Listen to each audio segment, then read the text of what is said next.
हरे कृष्ण कृष्ण कृष्ण हरे हरे, हरे राम राम राम हरे हरे। हरे कृष्ण कृष्ण कृष्ण हरे हरे, हरे राम राम राम हरे हरे। हरे कृष्ण कृष्ण कृष्ण हरे हरे, हरे राम राम राम हरे हरे। श्री राम चरितमानस।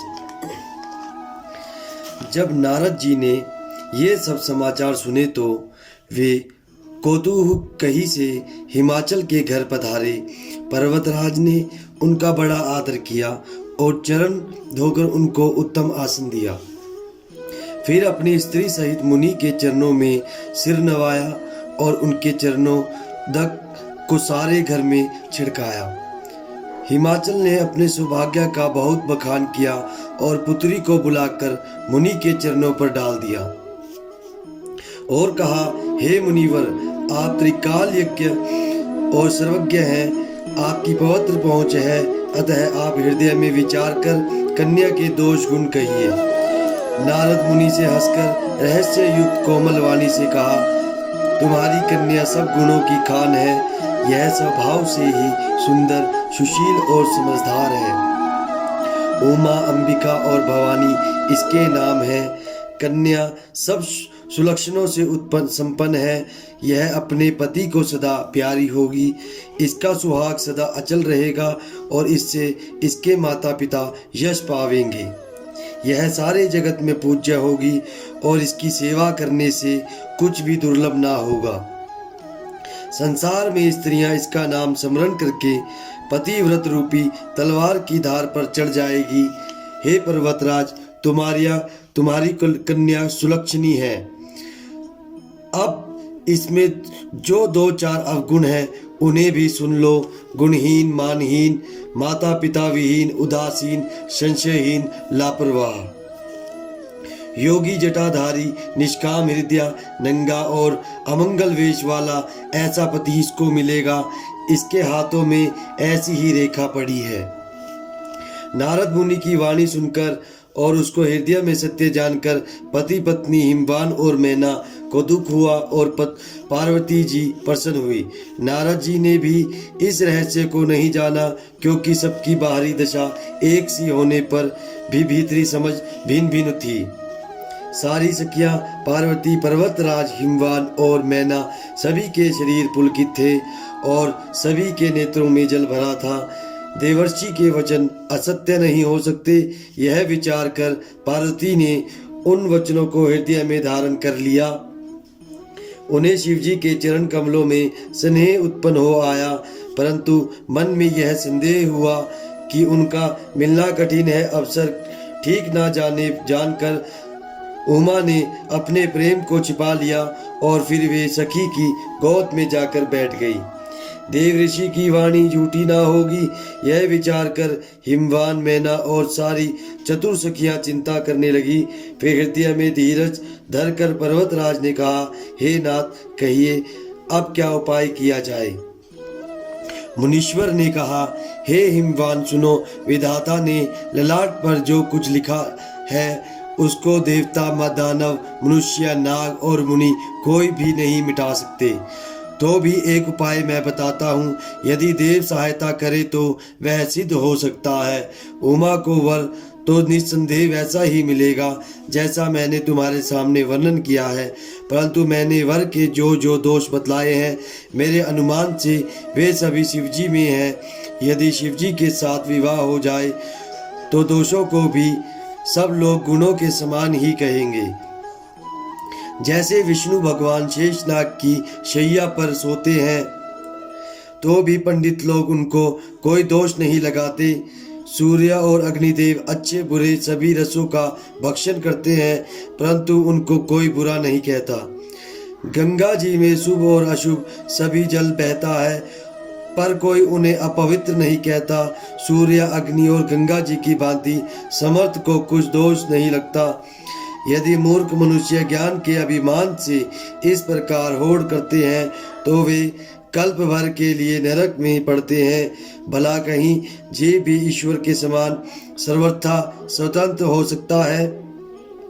गंगा जल से भी बनाई हुई मदिरा को जानकर संत लोग कभी उसका पान नहीं करते, पर वही गंगा जी में मिल जाने पर जैसे पवित्र हो जाती है, ईश्वर और जीव में भी वैसा ही भेद है। शिव जी सहज ही समर्थ हैं, क्योंकि वे भगवान हैं, इसलिए इस विवाह में सब प्रकार कल्याण है। परंतु महादेव जी की आराधना बड़ी कठिन है, फिर भी कलेश तप करने से वे बहुत जल्द संतुष्ट हो जाते हैं।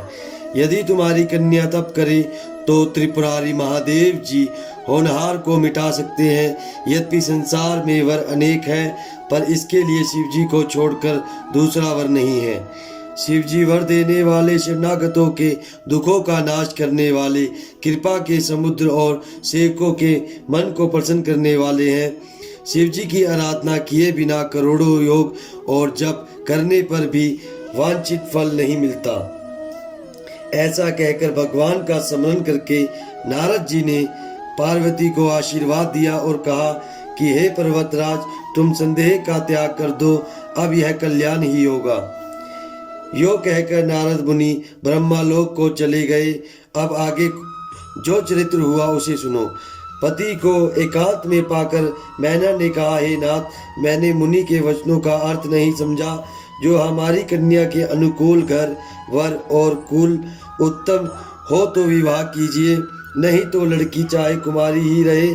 मैं अयोग्य वर के साथ उसका विवाह नहीं करना चाहती, क्योंकि हे स्वामीन, पार्वती मुझको प्राणों के समान प्यारी है। यदि पार्वती के योग्य वर ना मिला तो सब लोग कहेंगे कि पर्वत स्वभाव से ही जड़ मूर्ख होते हैं। हे स्वामी, इस बात को विचार कर ही विवाह कीजिएगा, जिसमें फिर पीछे हृदय में संताप ना हो। इस प्रकार कहकर मैना पति के चरणों पर मस्तक रखकर गिर पड़ी। तब हिमवान ने प्रेम से कहा, चाहे चंद्रमा में अग्नि प्रकट हो जाए, पर नारद जी के वचन झूठे नहीं हो सकते। हे प्रिया, सब सोच छोड़कर श्री भगवान का स्मरण करो। जिन्होंने पार्वती जी को रचा है, वे ही कल्याण करेंगे। अब यदि तुम्हारे कन्या पर प्रेम है तो जाकर उसे यह शिक्षा दो कि वह ऐसा तप करे जिससे शिव जी मिल जाए। दूसरे उपाय से यह कलेश नहीं मिटेगा।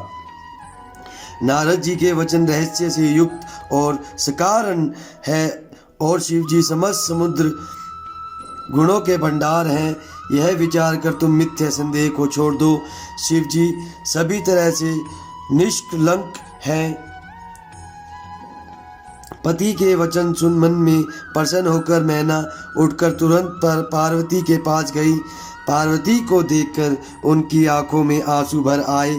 उसे स्नेह के साथ गोद में बिठा लिया, फिर बार बार उसे हृदय से लगाने लगी। प्रेम से मैना का गला भर आया। कुछ कहा नहीं जाता। जगजननी भवानी जी तो सर्वज्ञ ठहरी। माता के मन की दशा को जानकर वे माता को सुख देने वाली कोमल वाणी से बोली, माँ सुन, मैं तुझे सुनाती हूँ। मैंने ऐसा स्वप्न देखा है कि मुझे एक सुंदर गौरवर्ण श्रेष्ठ ब्राह्मण ने ऐसा उपदेश दिया है। हे पार्वती, नारद जी ने जो कहा है उसे सत्य समझकर तू जाकर तप कर। फिर यह बात तेरे माता पिता को भी अच्छी लगी है। तप सुख देने वाला और दुख दोष का नाश करने वाला है। तप के बल से ही ब्रह्मा संसार को रचते हैं, और तप के बल से ही विष्णु सारे जगत का पालन करते हैं। तप के बल से ही शंभु रुद्र रूप से जगत का संहार करते हैं, और तप के बल से ही शेष जी पृथ्वी का भार धारण करते हैं। हे भवानी, सारी सृष्टि तप के ही आधार पर है, ऐसा जी में जानकर तू जाकर तप कर। यह बात सुनकर माता को बड़ा अचरज हुआ, और उसने हिमवान को बुलाकर वह स्वप्न सुनाया।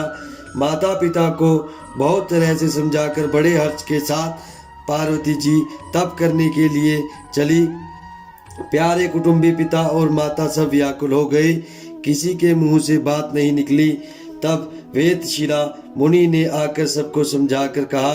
पार्वती जी की महिमा सुनकर सबको समाधान हो आया।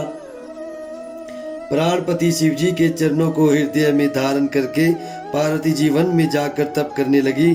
पार्वती जी का अत्यंत सुकुमार शरीर तप के योग्य नहीं था, तो भी पति के चरणों का स्मरण करके उन्होंने सब भोगों को तज दिया। हरे कृष्ण कृष्ण कृष्ण हरे हरे, हरे राम राम राम हरे हरे, हरे कृष्ण कृष्ण कृष्ण हरे हरे, हरे राम राम राम हरे हरे।